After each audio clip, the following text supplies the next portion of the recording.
Bugün də gəldik parka. Belə.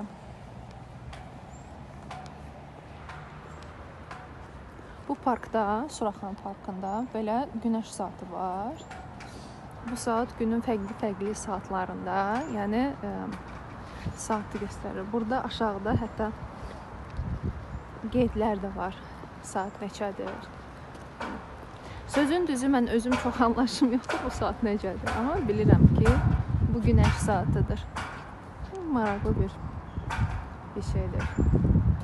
Əvvəllər yadıma gəlir ki, mənim nənəmgil, rəhmətli nənəm həmişə saatı günəşlə bilirdilər. O vaxtı saatlar hamının evində yox idi da, onlar kölgə ilə, günəşin kölgəsinin yerə düşməsi ilə bilirdilər ki, saat neçədir.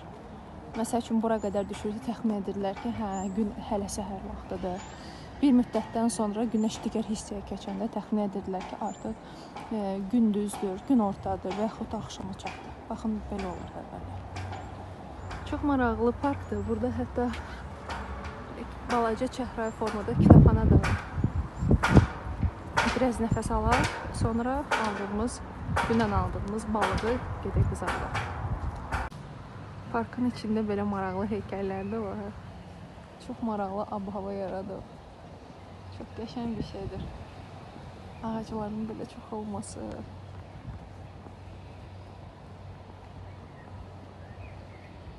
Quşların səsini mənim səsi gəlir.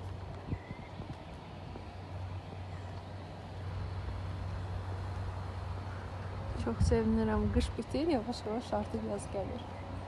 Gözəldir. Çox gözəl, yumuşaq, heykəltaraşlıq əsəridir, maraqlıdır.